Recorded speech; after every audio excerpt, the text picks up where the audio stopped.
Hey Dad, can you tell me about President Trump removing funding from the Ivy League universities?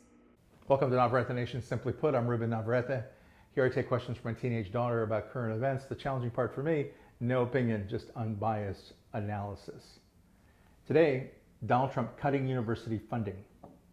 This has been an interesting crusade that the president's been on just since taking office. And it's really just not about Ivy League schools, it's about all of higher education, or much of it. I think the president sees certain institutions as more in his camp than others. I think he definitely sees the world in terms of friends and enemies, and he puts in the enemy camp people who are affiliated with universities, particularly Ivy League schools to begin with. He looked at Columbia very hard, he looked at Harvard very hard, and these were schools that had made a lot of headway, a lot of headlines the year before, because you'll recall after the 10/7 attack on Israel by Hamas, immediately many college campuses erupted in protests. The president took note of that. He was running for president at the time. And it's clear that when he got into office, he decided to rectify the situation. He thinks, and people who work for him, clearly at the Department of Education, think that there's an epidemic of anti-Semitism on our college campuses. And so citing that, he's using that as a rationale for holding back millions and millions of dollars in funding. So does that mean that universities are being anti-Semitic or that their students are being anti-Semitic? Mostly it's the students, but the universities are culpable if they don't rein the students in somehow. It puts the universities in a really tough spot because universities are supposed to be a place where they encourage free speech. They're not going to feel comfortable telling somebody they can't engage in speech just because it may be damaging to or hurtful to another group. But when you're dealing with hate speech, that is a different issue altogether, right? So if you're Jewish and you're going to these schools, you shouldn't have to put up with anti-Semitism, people blocking your way to go to school, people harassing you, people threatening you, people chanting, what you consider offensive phrases like "from the river to the sea," from the Jordan River to the Mediterranean Sea. This idea somehow that Palestine should encompass all of that, and there would be no Israel. This is all stuff that's very damaging and hurtful. So the university's caught in a tough spot, right? They want to encourage First Amendment rights and free speech, but on the other hand, you can't have students harassed. And you would say the same thing if the students were LGBTQ, if they were women, if they were black, if they were Latino. No matter who they are, they shouldn't be there to be somebody else's punching bag. So I've heard about this topic with the Ivy League universities, but can you explain to me how this is also starting to affect the UCs now? Yeah, it's interesting. Even though the president went after and the Department of Education went after Harvard and Columbia first, those were the two schools. Columbia really got hit pretty hard. They were, I think they threatened to strip something like over $450 million away from them.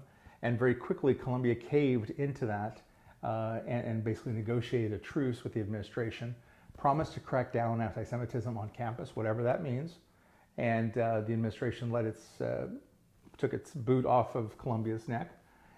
It's been more forceful with Harvard because Harvard has not given in, acquiesced, caved in, it's fought back.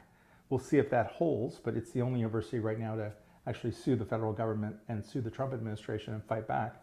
And now, as everyone said that this was going to start on one campus, but it was never going to be limited to that. People at Harvard, at Columbia were saying, if we don't stop this trend now, just wait, this will sweep across the country.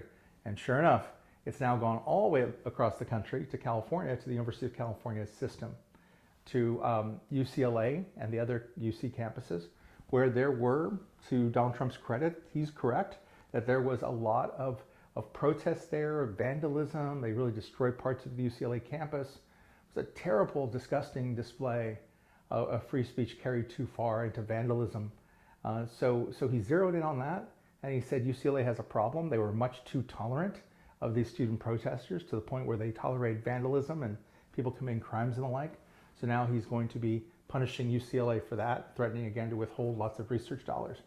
One thing that's interesting to point out, I think there's a lot of people who misunderstand, and the American people think that these are handouts. Is UCLA getting, all this assistance, this giveaway from the federal government? Is Harvard, is Columbia, are all the universities getting this kind of money? And the answer is no. The universities enter into agreements with the federal government, no matter who the president is, to do things like research.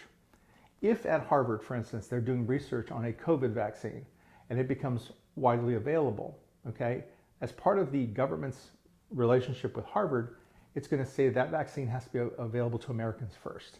Americans are not going to be happy with a US university developing a vaccine and then sending it to Europe or to Asia or somewhere else. It believes that Americans should have first dibs on that.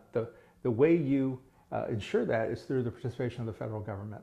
So the basic misunderstanding is Americans look at this and they say Harvard's getting welfare from the federal government, Columbia, UCLA. It's nonsense. Those are all agreements, research agreements mostly, and grants and the like, whereby the president and the government of the United States is getting a lot in return. It's really a quid pro quo. It's not a handout.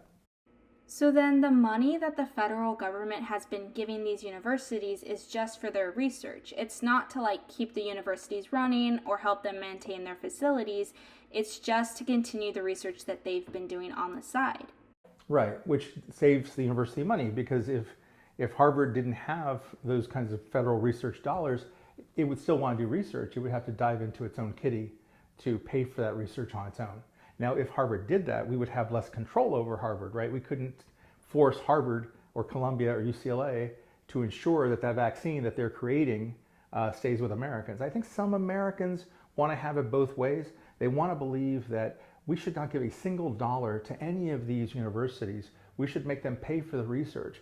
But when they actually discover something, well then, of course, that should be available to Americans. So isn't that interesting?